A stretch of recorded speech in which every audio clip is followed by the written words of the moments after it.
आप सभी का इन्वेस्टो साइट चैनल में स्वागत करता हूं। ये मेरा पहला वीडियो है, फेस के साथ रिकॉर्ड कर रहा हूं जो, और इससे भी पहले मैं बहुत सारा वीडियो बनाया हूं। अब जो न्यू वीडियो बनेगी वो ऐसे फेस के साथ बनेगी। तो आप सभी का इन्वेस्टो साइट में स्वागत करता हूं। यदि आप इस चैनल पे पहली बार हैं तो चैनल को सब्सक्राइब कर लिए।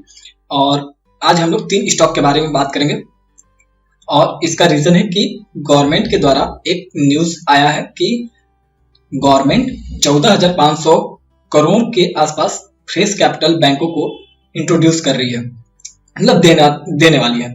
तो इसमें 3 बैंक हैं और तीनों बैंकों पर हम लोग एनालिसिस करेंगे और मैं उसको चार्ट पे बता दूंगा, टारगेट और सभी चीजें। लेकिन याद रखिए, पॉसिबिलिटी है, आपके ऊपर डिपेंड करता है डिसीजन लेना, और आपका मर्जी तो लीजिए, नहीं लेना है नहीं लीजिए, सब कुछ आपके ऊपर डिपेंड करता है।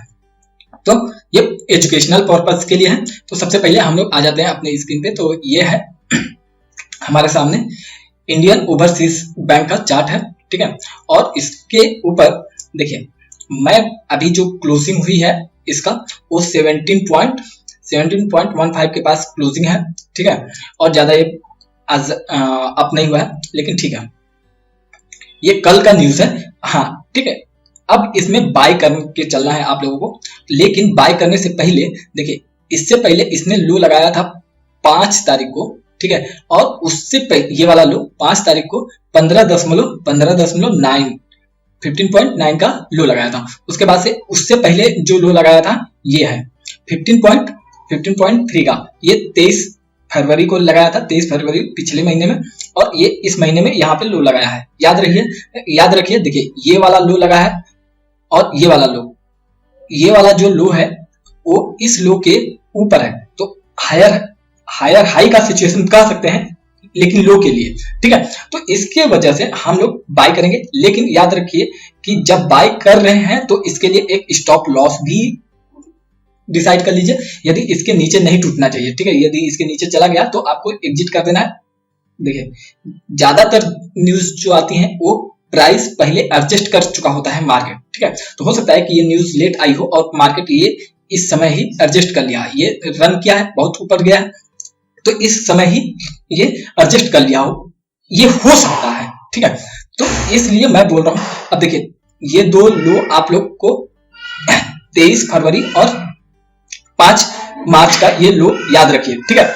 ये 2 ही लो आप स्टॉप लॉस लेंगे तो मैक्सिमम जो वेट कीजिएगा वो 15.3 तक का वेट कर लीजिएगा। इसके नीचे चला जाता है तो आप एग्जिट कर दीजिए। पहला टारगेट जो इसमें रहेगा वो ये जो हाई बन रहा है ना, देखिए ये एक बार ये हाई बनाने गया, ये रिजेक्ट हो गया, यहाँ पे भी हाई बनाने गया, रिजेक्ट हो गया, इसके ऊपर गैप अप ओपनिंग हुई, रिजेक्शन आ गया, यानी 19 के ऊपर जाने में इसको तकलीफ है। तो पहला टारगेट हम लोग 19 का ही रखेंगे, ठीक है।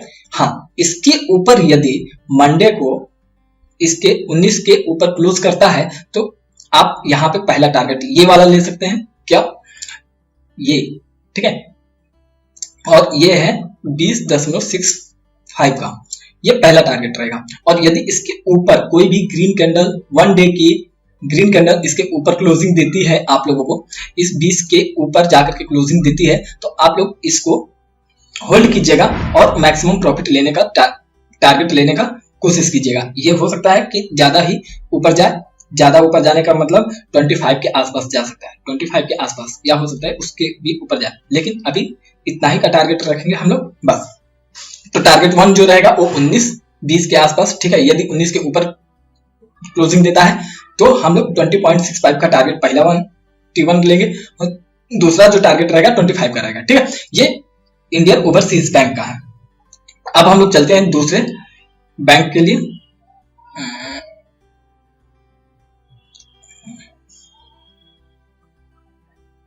यह है नेक्स्ट जो वो सेंट्रल बैंक का है, ठीक है। सेंट्रल बैंक का चार्ट है, और इसके पर यहाँ पे देखिए ये लो लगा था, ये वाला लो लगा था, ठीक है। और ये वाला लो कब लगा था? 5 तारीख को, इसी 5 तारीख को, ठीक है।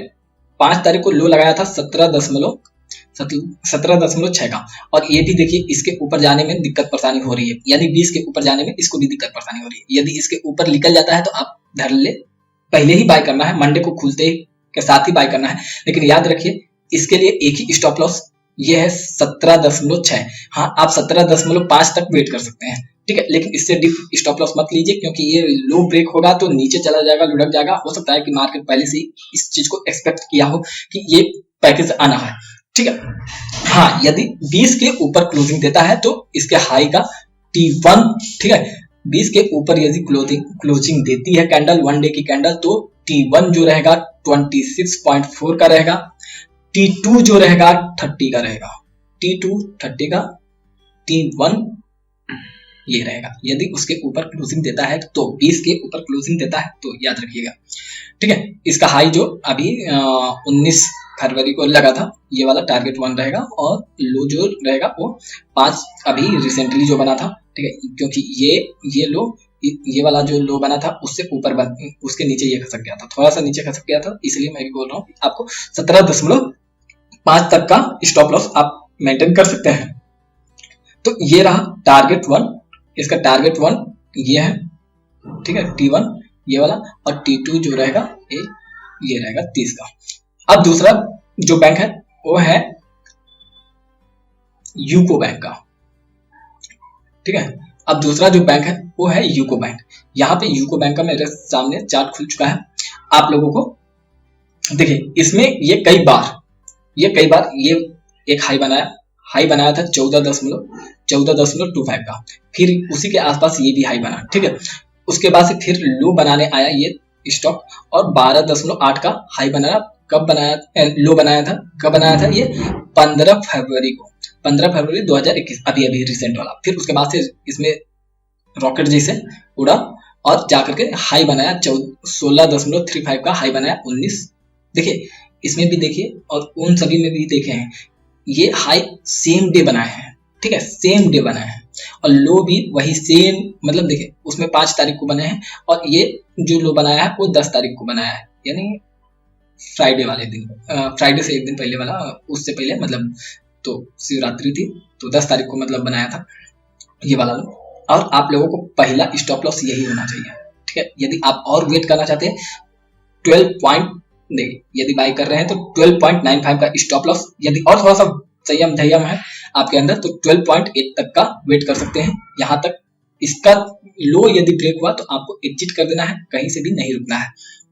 टारगेट 1 जो रहेगा वो टारगेट 1, देखिए मैं बताया यहाँ पे इसी को ये क्रॉस करने में दिक्कत परेशानी कर रहा है। यदि इसके ऊपर यानी 14.25 के ऊपर क्लोजिंग होती है 1 डे की कैंडल, तो आपको पहला टारगेट जो आएगा वो है 16.35 का, और दूसरा जो टारगेट रहेगा वो अप्रोक्सीमेटली 20 का रहेगा, ठीक है। तो T1 और T2 ये आप लोग शॉर्ट रन में, ठीक है, शॉर्ट रन में इन लोग इस स्टॉक को, इन तीनों स्टॉक को आप कंसीडर कर सकते हैं। स्टॉप लॉस मैंने बता दिया है, स्टॉप लॉस को अवॉइड मत कीजिए। Market life time high peak के आसपास कंसोलिडेट कर रहा है, देखिए हाई के ही आसपास हाई एक रेंज है 15,000 से 300 के बीच में, ठीक है, 15,300 के बीच में निफ्टी एक रेंज में अभी घूम रहा है। हो सकता है कि इसका पीई, देखिए निफ्टी का पीई जो है वो बहुत ज्यादा वैल्यूएशन हो चुका है निफ्टी के पीई का, तो हो सकता है कि निफ्टी अब नीचे आने का कोशिश करेगी, ठीक है, वैल्यूएशन टाइट है तो इसलिए नीचे आने का कोशिश करेगा। तो ये सभी के सभी अब मार्केट में, इसमें चाहे कैपिटल गवर्नमेंट डाले चाहे कोई प्राइवेट फंडिंग आए, यदि मार्केट गिरेगा तो ये सबका भी धुलैया पक्का है। तो आपका डिसीजन अच्छे से लीजिएगा। Thank you.